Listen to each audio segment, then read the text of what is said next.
여러분 안녕하십니까? 정통 주식 채널입니다. 2021년 6월 19일 토요일인데요. 즐겁고 편안한 주말 보내시길 바라고요. 오늘 지난 한 주 동안 있었던 특이한 그 주식시장의 변동 사항하고 다음 주에 우리 시장이 어떻게 전개될 것인가, 그리고 우리 채널에서 관심주로 많이 분석을 했던 종목들에 대해서 다음 주에 어떤 식으로 전개될 건지 설명드리는 시간 갖도록 하겠습니다. 시황을 시작하기에 앞서 본 영상은 특정 종목의 매도 매수를 홍보하기 위함이 절대 아니고요. 운영자의 주관적 판단에 의한 분석이니 매매에 참고하시되 최종 판단과 책임은 회원님께 있음을 양지하시기 바랍니다. 구독과 알람 설정을 해두시면 저의 시황 정보를 빠르게 보실 수 있습니다. 특히 주말에 제가 특집으로 증권인이 보는 대선 시나리오와 관련주 매매 방법이라는 그런 영상을 준비하고 있거든요. 물론 제가 그 여론이라든가 또는 과거의 대선 이런 측면, 그리고 지금 현재 여당은 여당대로 대선 그 일정을 놓고 연기론과 또 예정대로 추진해야 된다는 이런 것들이 팽팽하게 또 맞서 있고, 여러 후보들이 많이 난립을 하면서 다소 민감한 문제이긴 하지만 증권시장의 많은 종목들이 이 대선과 연관된 인맥과 정책주로 얽혀 있기 때문에, 만약에 이런 종목을 매매를 하지 않으면 움직일 종목들이 사실은 별로 없거든요. 그래서 알게 모르게 이런 쪽에 관심을 안 가질 수가 없는 그런 상황으로 전개되고 있다. 그래서 제가 한번 간략하게 그 시나리 지금 현재의 여론 동향, 그리고 각 후보별로 지지율이 높은 후보의 움직임, 뭐 이런 것들도 변수가 될 수 있겠죠. 지금 윤석열 후보라든가 또는 주말에 또 갑자기 그 최재형 감사원장 이야기도 지속적으로 흘러나왔는데요. 이런 이야기도 오늘 시황에서 시간이 되면 다뤄드리고, 혹시라도 좀 부족한 면이 있으면은 주말 특집 시황으로 자세하게 한번 알려드리도록 하겠습니다. 그러니까 여러분이 구독, 알람 설정을 꼭 눌러 놓으셔가지고 저희 채널을 빠르게 컨택을 할 수 있도록 해주셨으면 감사하겠습니다. 지난주 시황의 포인트는 카카오하고 네이버가 서로 앞서거니 뒤서거니 하면서 우리 시장에서도 이 종목들이 계속 강세를 쳤죠. 저도 이 채널에서 대한전선 쪽에 비중을 많이 두고 설명을 했지만, 카카오가 7월 달 지금 증권 증권 이제 신고서를 제출하면 7월 한 중순 정도에 공모주 청약을 하게 되는데, 제일 먼저 카카오뱅크라든가 카카오페이, 이 카카오 쪽에 우량한 자회사들이 지속적으로 상장될 수가 있기 때문에 이러한 상장 이익을 노리고, 지금 현재 비싸고 많이 올라 있다고는 하지만 그냥 편안하게 그런 해당 종목들 30조에 이르는 그런 종목들을 지분 60%나 가지고 있는데, 아무려면 이 주식이 약세로 적용할 일은 아니잖아요. 그러니까 강력한 테마가 살아있는 한 이런 종목들의 상승은 쉽게 꺾이지 않는다는 것만 믿고, 일단 매수해서 상장 때까지 얼만큼 수익이 나고, 만약에 꺾인다 하면은 그때 매도를 하더라도 지금은 보유를 하겠다고 하는 개인들의 의지가 많이 작용한 그런 측면이라고 생각이 돼요. 그리고 최근에 이제 특이한 것은 우리 시장에서 지금 주말 움직임을 보면 미국 시장이 다우가 533포인트나 빠지고요. 나스닥도 130포인트나 빠졌거든요. 이거는 어디까지나 이제 테이퍼링에 대한, 그러니까 그 미국 시장에서 이제 통화 환수하고 금리 인상, 이게 뜨거운 이슈가 되는 거 아닙니까? 그래서 지금 주말 시장, 미국 시장 대부분이 지금 이게 미국 주식들인데요. 이제 금융주가 좀 많이 빠졌고 제일 눈에 띄는 거는 어, 반도체 중심의 기술주들이 많이 빠졌다는 거죠. ASML이 한 3% 정도, 마이크론 테크놀로지도 4% 넘게 하락을 했고요. 어플라이드 머티리얼 다 이렇게 많이 빠졌습니다. 그런데 중요한 것은 지금 그 제가 지난번에 시황에 있어서 전에 같으면 미국 시장이 이렇게 500포인트 빠지고 그러면 한국 시장에 영향을 주는데 지금 한국 시장은 큰 영향을 안 받는 그런 투자 심리가 작용을 하고 있는데 그 대표적인 사례가 금년도하고 내년 초, 내년 3월 9일로 연결되어 있는 대선이 가장 뜨거운 이슈가 된다고 얘기를 했죠. 이게 주식 시장에 대선 관련주로 엮여 있는 인맥주라든가 정책 관련주 이런 것들이 많이 엮여 있고 특히 그 대선으로 이제 선거 전에 악재 없다 이런 이야기들 때문에 주식 시장의 그 종합주가 지수가 우리가 체감을 하지 못하면서 그러니까 대형주들이 제자리를 하는 가운데 그 코로나 이후에 시장을 주도할 그 경기 관련주들이 장세를 끌고 가는 그런 상황들이 아닙니까?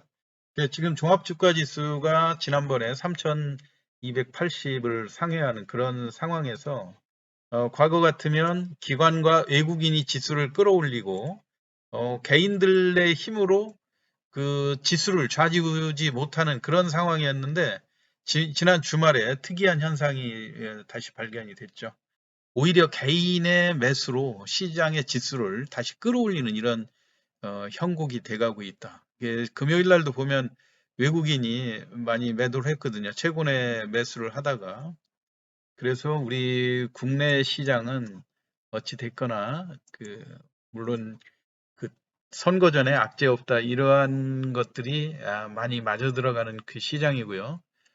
정책주와 그 인맥주 관련을 해서 시장이 강세 기조를 띌 가능성이 상당히 높다고 하는 점을 염두에 두고 대응을 하셔야 될 것 같다. 이런 말씀이고요.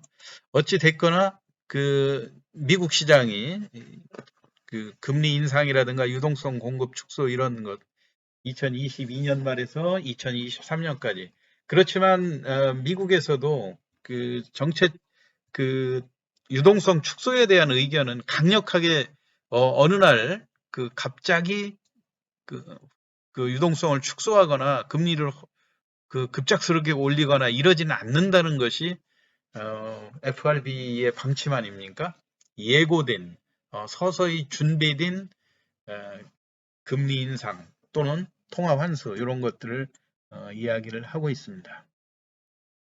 여하튼 대선 관련 이슈로는 지금 윤석열 그 지지율 1위를 달리고 있는 윤석열 후보가 지금 다소 그 내부에 그 대변인도 임명하고 일부 정책을 짜고 그 말하자면 개인의 목소리를 내는 것이 아니라 자기들끼리 어떠한 작전, 수구일을 완전히 하는 그런 이야기인데도 불구하고 거기에서 7월 초에 입당 이야기가 나왔다가 민생 투어를 한 다음에 두고 보고 하겠다는 또 약간 갈짓자 행보를 많이 보이고 있죠. 이런 와중에 이제 최재형 감사원장의 역시 이제 최재형 감사원장도 국회에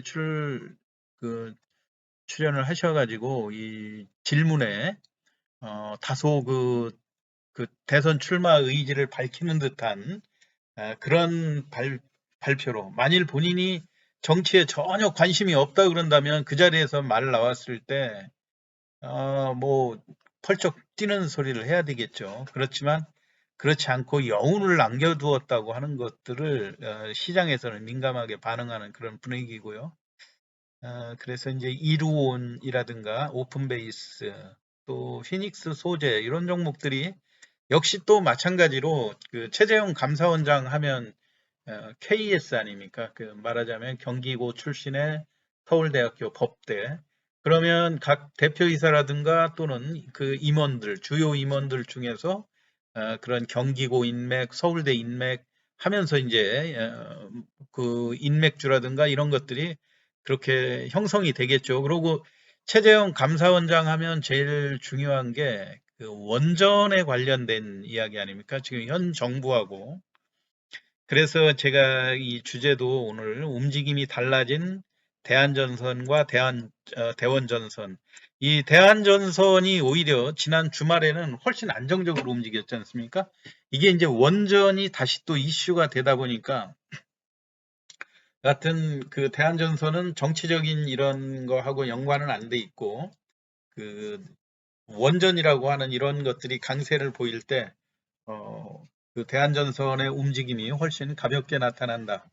근데 이제 대원전선은 이제 같은 전선주이지만 최근에 그 윤석열 테마주로 이렇게 분류가 되면서 다소 윤석열 후보가 윤석열 그 전 검찰총장이 지금 다소 그 국민의힘에 입당을 할 건가 아니면 독자 노선을 갈 건가 이거에 갈팡질팡 이게 갈등을 내부적으로 갈등을 하고 있겠죠. 일부에서는 그 정당이 없이는 안 된다 해서 입당을 권유하는 쪽이 있는가 하면 거기 들어가서 상처만 받을 뿐이다. 밖에 있다가 나중에 본 게임에 직접 나서는 그런 그 시나리오 내부적으로 수구이가 많이 이루어지겠죠. 그래서 다소 지난주 금요일 날 대원전선의 움직임이 최재형 감사원장의 움직임하고 이제 상관으로 역으로 움직이다 보니까 주가 움직임이 그렇게 다소 좋지는 않았죠.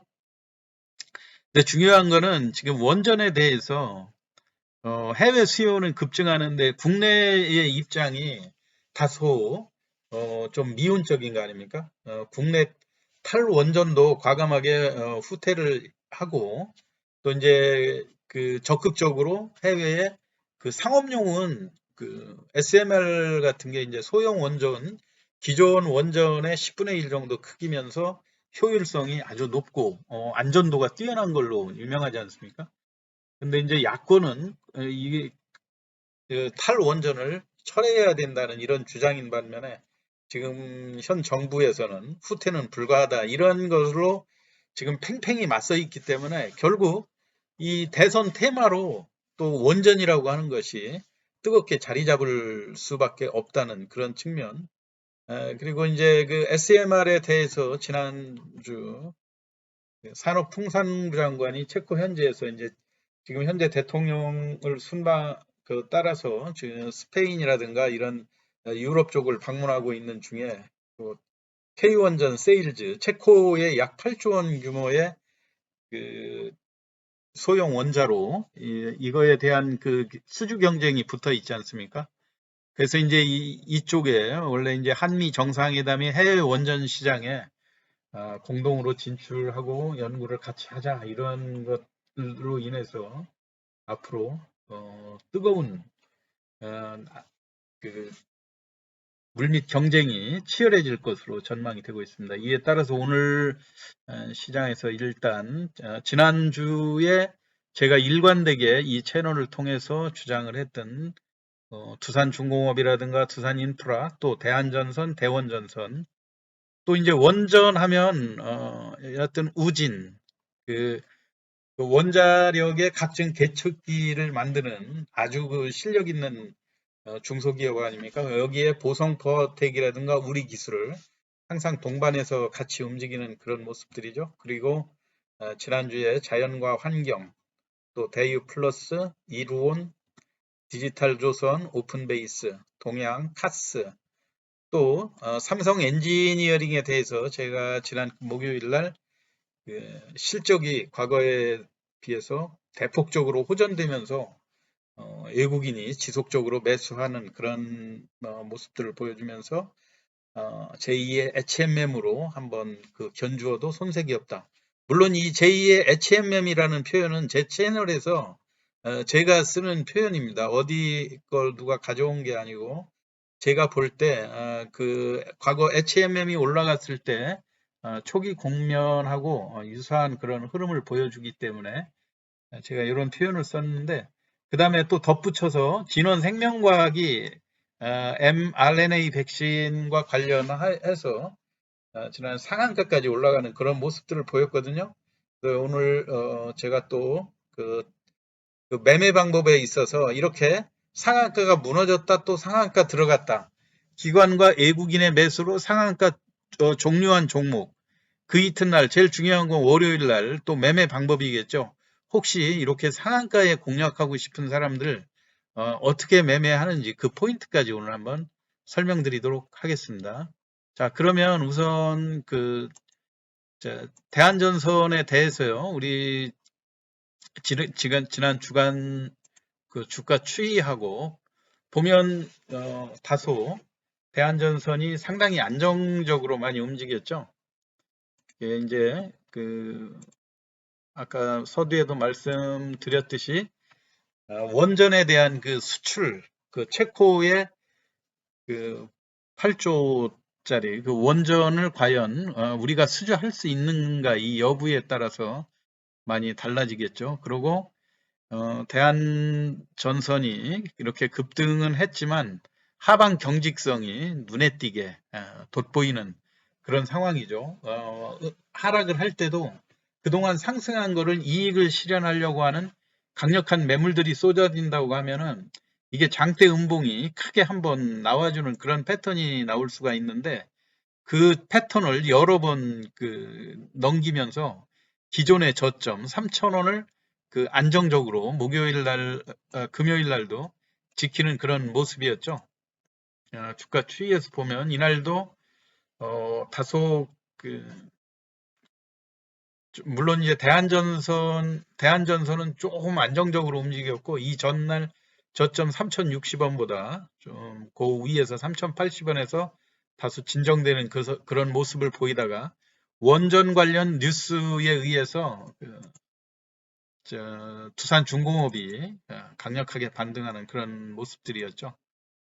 이게 두산중공업에 대해서도 오히려 제가 이 시황에서는 장대 음봉 이후에 가격 메리트가 더 발생한 종목이 두산중공업이다 이런 말씀을 드리면서 제가 22,500원, 23,000원대에서 25,000원까지 의미 있는 반등이 나올 거다 했는데 두 차례에 걸쳐 가지고 반등이 나와줬죠. 그리고 이제 월요일 날 같은 때 주 초반에는 아무래도 오늘 미국 시장 하락한 영향 때문에 강력하게 여기에서 출발은 못하겠지만 다소 약한 조정으로 마무리되면 추가 상승 시도가 얼마든지 나올 수 있다는 그런 패턴이고요. 대한전선도 역시 그런 패턴으로 볼 수 있겠죠. 그리고 이제 대원전선은 같은 그 흐름에서 지금은 대선주하고 이제 엮여서 분류를 해야 되는 그런 상황인데 이게 특이한 것은 시간 외에서는 다소 이게 주가 회복이 대원전선이 그날 조금 대한전선에 비해서는 주가 회복이 조금 느렸지만 시간 외에서 강력하게 상승 마감을 했다고 하는 장면이요. 보여드리도록 하겠습니다. 대원전선이 125원 상승하면서 3,300원으로 끌고 올라갔죠.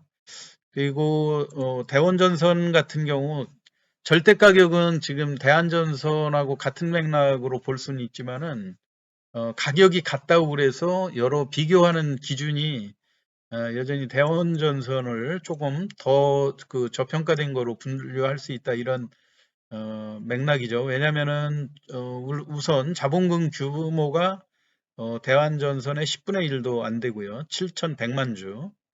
그 다음에 시가총액도 지금 3,000원대라고는 하지만 2,200억에 맴돌고 있고 그리고 차트 자체도 급등했다가 장대 음봉으로 조정을 하면서 전일 두 번째 한 번 상한가 치고 두 번째 시초가 이 부분을 훼손하지 않으면서 비교적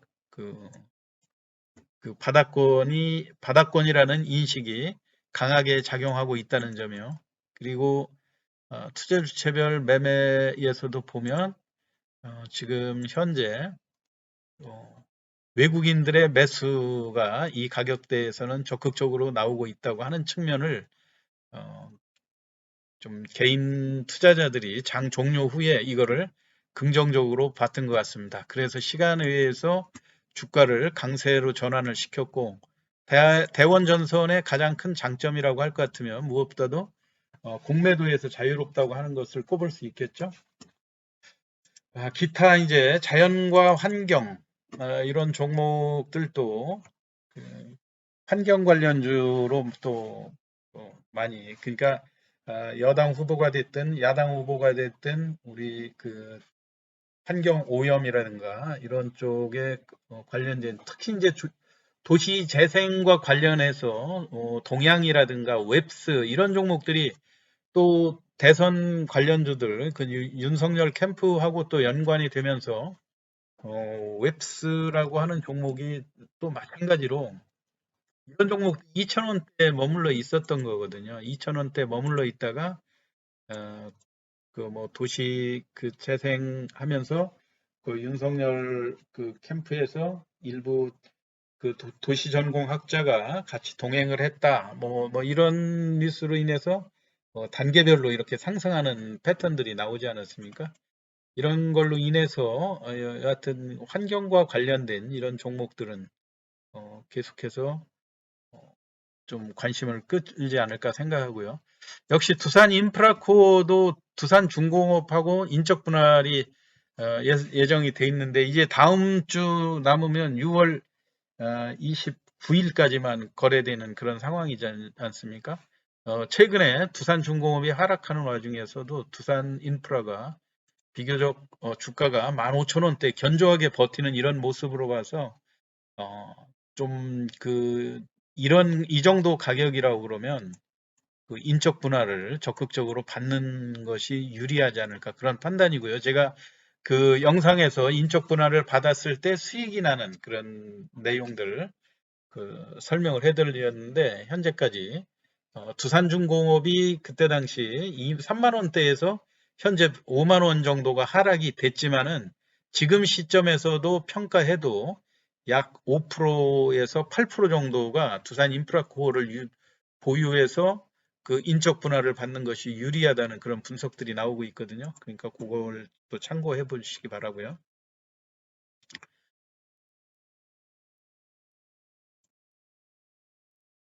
여타 그 디지털 조선이라든가 또 이루온 이런 거는 이제 일부 최재형 관련주로 많이 분류가 되고 있고 마찬가지로 오픈베이스도 지금 금요일 날 급작스럽게 많이 반등을 했죠. 그래서 어, 그 최재형 관련주로 많이 분류가 되고 있는데요. 그리고 이제 그 대유 플러스 이건 전 박근혜 대통령의 대유그룹 하면 박근혜 대통령과 관련돼 있는 그런 그룹 기업들 아닙니까? 주가가 많이 변동이 심했죠. 이거는 하락할 때 매수해서 제가 이런 종목은 보유해서 수익 내기가 쉽지 않다는 말씀을 드렸는데요. 이날 또 마이너스 5%에서 플러스 4까지 또 시간 외에서 아주 강력하게 반등하는 모습을 보여줬거든요. 그리고 제가 아까 서두에서 말씀드린 그 진원생명과학이 mRNA 백신과 관련해서 이게 이제 국책 연구기관으로 지정됐다. 그래서 지원받는 금액은 그렇게 크지 않은데 이 진원생명과학은 재무 구조는 좀 취약해요. 그리고 뉴스에 좋은 내용은 지금 말라리아 백신이라든가 이 전염병에 대해서는 지속적으로 연구가 많이 이루어지고 있는 대표적인 그 기관이긴 한데 이 주가는 재무 구조가 취약한 것이 하나의 단점이라고 할 수가 있죠. 이게 이제 진원생명과학의 작년도 감사 보고서인데요. 참 신기한 기업입니다. 이게 해마다 76억씩 그 2019년도에도 적자를 내고 작년에는 180억을 적자를 냈거든요. 적자를 냈는데도 불구하고 매출액은 그래도 180억의 적자가 나고 매출액이 410억씩 매출도 꾸준히 일어나요. 그리고 자본금 규모도 보면 440억이지만 자본 총계가 98억 정도, 이 정도, 하여튼 요 정도를 적자가 이렇게 해마다 몇백억씩 나면 계속 갖다 끌어다 놓고 이 자본을 확충하는 것도 참 신기하긴 한데, 그래서 항상 이 주식이 취약한 재무 구조 때문에 그 여러 가지 연구 재료라든가 이런 거에 괄목할 만한 성격, 이런 것들을 보유하고 있는 거는 놀랍게 평가를 하면서도요,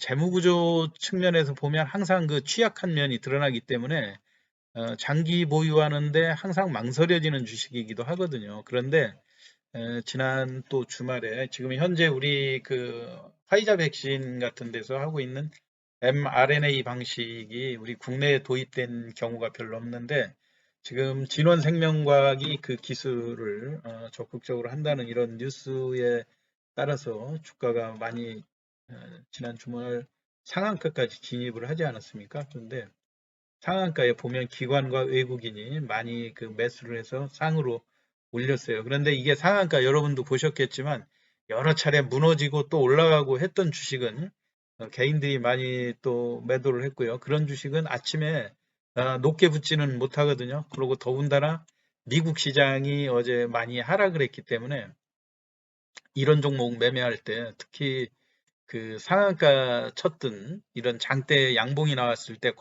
과거 패턴이 상당히 중요한 흐름이라고 봐요. 시초가는 어느 정도 높게 출발을 하되 이제 일단 기관과 외국인이라고 하는 매수 주체가 있으니까 그냥 무너지진 않겠죠.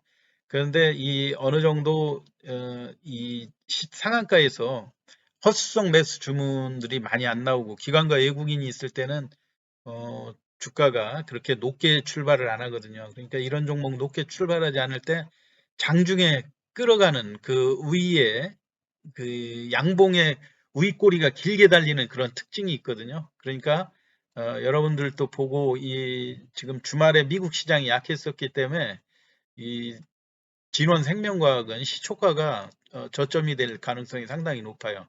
그러니까 약하게 시작했다 장중에 끌어올릴 그런 패턴을 보일 가능성이 많으니까요. 혹시 당일 매매 관심이 있으신 분들은 이런 차트를 참고하시면서, 지난번에 제가 대원 전선 같은 거 설명을 드릴 때 윗꼬리가 길게 달리는 그런 포인트를 활용하시는 것이 좋다고 말씀을 드렸는데요. 한번 이 종목 단기 매매로 접근해 보시면 괜찮을 것 같습니다. 그리고 여하튼 오늘 제가 뭐 종목별로 자세하게 다루지 못했지만은 종목의 범위가 너무 또 크다 보니까 다소 설명이 좀 길어졌는데요. 제가 특집으로 주말에 대선 관련주에 대해서는 별도로 한번 또 영상을 제작해서 여러분들한테 소개해 드리는 시간 갖도록 하겠습니다. 여러분 알람 설정 꼭 해두시고 제가 온라인에 공개를 했을 때 즉시 시청할 수 있도록 하셨으면 좋겠습니다. 즐겁고 편안한 주말 보내시기 바라고요. 경청해 주셔서 감사합니다.